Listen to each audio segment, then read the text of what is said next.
Pertanyaan pertama, Ustadz, apa hukumnya donor darah saat berpuasa? Donor darah saat berpuasa dikhilafkan oleh para ulama. Ya. Beda kalau cuma ngambil hokna, ambil darah untuk diperiksa gulanya atau kolesterolnya, itu sedikit. Donor darah sampai 1 liter, setengah liter, ini jadi masalah. Kenapa khilaf? Karena ada hadis disebutkan kata Nabi SAW bersabda, aftarul hajim wal mahjum. Orang yang membekam dan yang dibekam telah berbuka puasa. Orang yang membekam dan dibekam telah berbuka puasa. Kenapa yang dibekam berbuka puasa?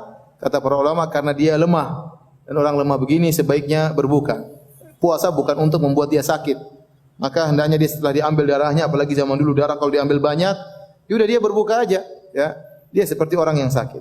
Orang yang dibekam dan yang membekam tidak batal puasanya. Ya, mereka mengatakan hadis ini, ada yang mengatakan dhaif, ada yang mengatakan hadis ini sudah mansukh.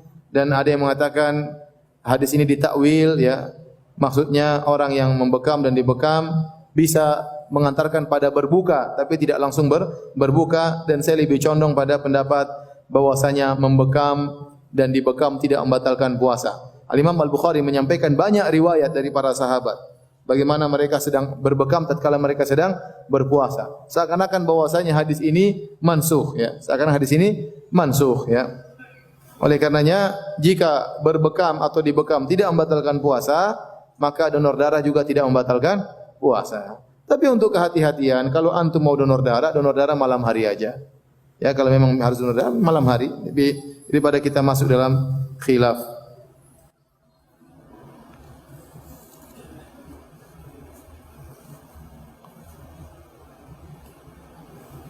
Di tempat saya tarawih 23 rakaat. Apabila sudah 8 rakaat saya pulang dan kembali salat witir 3 rakaat di rumah. Apakah boleh? Boleh, tapi antum tidak mendapatkan keutamaan man shallamal imami hatta yansarif kutiba lahu qiyamul laila. Barang siapa yang salat sama imam sampai selesai, dicatat pahala salat semalam suntuk. Sayang. Mending antum sabar.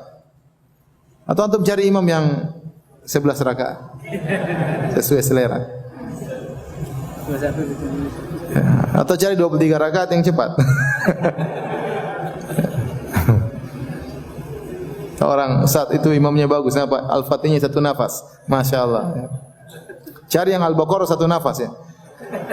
Ustaz, bagaimana hukum mengikuti azan lewat handphone atau TV? Karena sering kali saya pas buka puasa di rumah, Ustaz. Kalau azan tersebut dari handphone atau TV tapi dia live, maka dianjurkan untuk dijawab. Karena azan adalah ibadah. Dan menjawab suara muadzin adalah ibadah juga. Tetapi kalau azan tersebut ternyata rekaman, maka tidak perlu dijawab. Ya. Ya, kalau azan tersebut rekaman, maka tidak perlu dijawab. Antum langsung aja bismillah, dhahabat dhama'u wabtalatil uruku wa thabatal ajru insyaallah. Bolehkah salat tahajud berjamaah? Tadi baru kita bahas, tidak jadi masalah, ya. Insyaallah bentar lagi saya sudah buat tulisan dua-duanya. Ya, baru tadi saya selesai, ya. Nanti insyaallah antum bisa baca di Halo Ustaz, ya. Saya suruh upload di Halo Ustaz, ya.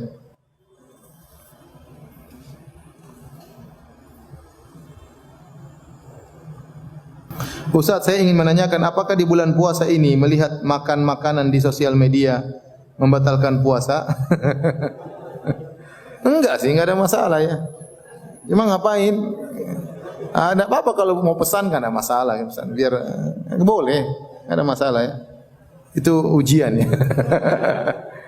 Tapi kalau terlalu lama milih-milihnya ngabisin waktu. Ya sebentar milih 10 menit, 5 menit, cari pesan sudah selesai. Ustaz, jika perempuan sholat tarawih berjamaah di rumah bersama saudarinya, apakah bisa mendapatkan keutamaan tarawih bersama imam juga? Insyaallah taala. Karena perempuan lebih utama sholat di mana? Di rumah. Bolehkah sholat tahajud berjamaah selain di bulan Ramadan? Nah, ini beda. Kalau sholat berjamaah, sholat tahajud berjamaah, sholat malam berjamaah di bulan Ramadan syiar. Adapun di luar bulan Ramadan, maka Nabi tidak mendawamkannya. Datang dalam sebagian riwayat, sebagian sahabat sholat bersama Nabi seperti Ibnu Abbas, seperti Hudzaifah bin Yaman, Jabir bin Abdullah, ya. Ada beberapa sahabat yang Nabi lagi sholat, kemudian mereka ikut nimbrung bersama Nabi sholat. Dari situ para ulama di antara Ibn Taimiyah rahimahullah taala mengatakan seseorang kalau dia salat berjamaah sesekali di luar Ramadan sesekali tidak mengapa. Tapi jangan merupakan rutinitas, tidak. Karena tatkala kita salat malam tujuannya kita berkhulwat dengan Allah Subhanahu wa taala. Ya. Tetapi sesekali tidak. Kebetulan misalnya kita lagi kunjungan, kita bilang sama tuan rumah nanti malam kita salat bareng ya, enggak apa-apa, enggak ada masalah. Sesekali enggak apa-apa. Bukan rutinitas tiap minggu, enggak, sesekali. Oleh karenanya hanya bisa dihitung dengan jari. Nabi pernah salat berjamaah di luar bulan Ramadan. Ya. Dan itu bukan kebiasaan Nabi dan juga bukan kebiasaan para sahabat. Ustaz, apakah ada doa khusus di sela-sela salat tarawih setelah salam jika ada apa bacaannya? Tidak ada doa khusus. Antum sedang salat malam, antum berdoa sih terserah. Mau zikir, melanjutkan baca Quran. Dahulu penduduk kota Mekah mereka salat tarawih 20 rakaat. Setiap selesai 4 rakaat mereka tawaf. Kemudian mereka lanjut lagi. Setiap selesai 4 rakaat mereka apa? Tawaf. Sehingga waktu mereka habis untuk tarawih dan habis juga untuk tawaf. Maka disebutkan penduduk kota Madinah menyaingi. Mereka dengar penduduk kota Mekah salat dan tawaf.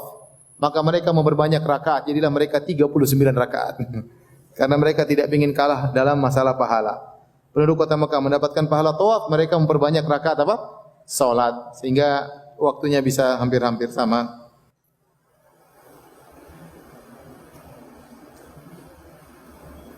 Ustaz, saya ingin bertanya, kakek saya baru 2 hari ini meninggal dan saya ikut mensolatkannya. Tapi pada saat solat saya tidak hafal doa di takbir ketiga dan keempat. Apakah saya berdosa? Tidak, tidak berdosa. Ya, tidak wajib. Seorang tidak bisa mau diapain. Ya. Sebenarnya dia bisa berdoa dengan doa apa saja. Ya. Kalau dia bisa berdoa dengan doa yang diajarkan Nabi itu lebih baik. Kalau enggak, silakan dia berdoa untuk kakeknya tersebut. Kalau dia sudah tidak sempat berdoa tatkala solat jenazah, sekarang saatnya dia mendoakan kakeknya. Ya.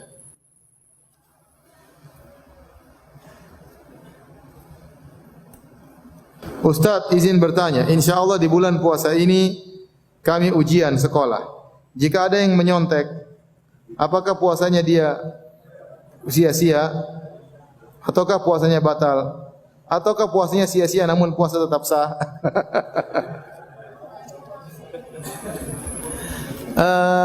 Yang jelas nyontek kan bohong ya, dosa ya. Ya janganlah ya. Jangan kita berbohong, apalagi di bulan Ramadan ya. Saya enggak tahu apakah puasanya sia-sia atau tidak. Namun kata Nabi sallallahu alaihi wasallam, "Man lam yada' qaula zur wal amala bihi falaysa lillahi hajatan fi ayyadi at'ama wa syarabahu." Barang siapa yang tidak meninggalkan perkataan dusta, Allah tidak butuh dengan lapar dan dahaganya. Dan dia nyontek dia dusta. Seakan-akan dia jawab sini ternyata dia apa? Menyontek.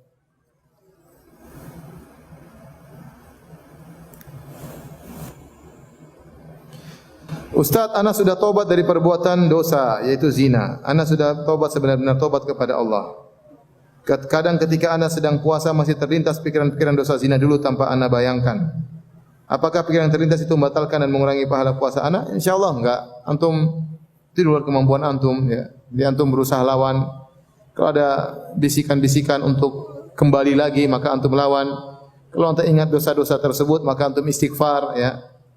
Jadi itu tidak berdosa karena di luar kemampuan antum. Yang penting bukan antum sengaja untuk nostalgia, cek lagi kawan-kawan dulu, siap wanita yang pernah saya zina, itu tidak boleh kalau itu. Itu namanya antum mencelakakan diri. Tapi kalau timbul sendiri tanpa antum kehendaki, itu istighfar. Istighfar kepada Allah Subhanahu wa taala dan tidak berdosa sama sekali. Ustaz, bolehkah membaca doa buka puasa Allahumma laka sumtu? Boleh, kata Ibn Taimiyah rahimahullah, tidak jadi masalah. Memang ini hadisnya tidak sahih, tetapi kita boleh berdoa dengan doa apa saja dan disebutkan para salaf mereka berdoa dengan doa ini. Ya, tapi kalau ingin lebih sunnah, sebagaimana hadis yang dihasankan oleh Syekh Albani rahimahullah taala, "Dhahaba dhama'u wa abtalatil uruqu wa thabatil ajru insyaallah." Ustaz, bolehkah membaca Al-Quran di kebun? Boleh, enggak ada masalah. Di kebun. Sampai para ulama khilaf tentang bolehkah baca Quran di hammam. Hammam itu di zaman dahulu tempat mandi, bukan tempat buang air besar. Ya. Jadi ada mereka buat tempat untuk mandi. Nah, sampai para salaf disebut oleh Imam Bukhari. Bolehkah seorang baca Quran di hammam? Kenapa? Bukan apa? Karena mereka terlalu semangat baca Quran. Sampai harus dibahas. Kalau mereka masuk hammam butuh waktu, bolehkah mereka sambil baca Quran? Maka sebagian ulama mengatakan makruh, sebagian ulama mengatakan boleh, enggak ada masalah. Ya, padahal tempat untuk apa? Mandi, ya. Intinya, adapun kalau di kebun tidak ada masalah. Tidak ada yang melarang, tidak ada yang memakruhkan. Di kebun tidak jadi masalah. Ustaz, apakah merokok membatalkan puasa? Iya, membatalkan puasa. Ya.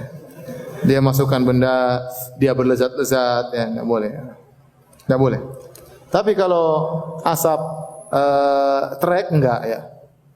Asap trek masuk batal puasa enggak? Karena itu antum tidak ingin isap, cuma keisap ya. Tidak, dan itu tidak ada lezatnya. Adapun rokok ada lezatnya. Habis.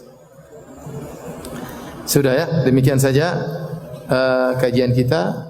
Semoga bermanfaat. Kita mengafdal majlis. Subhanakallah bihamdik. Asyhadu alla ilaha illa anta astaghfiruka wa atubu ilaik. Assalamualaikum warahmatullahi wabarakatuh.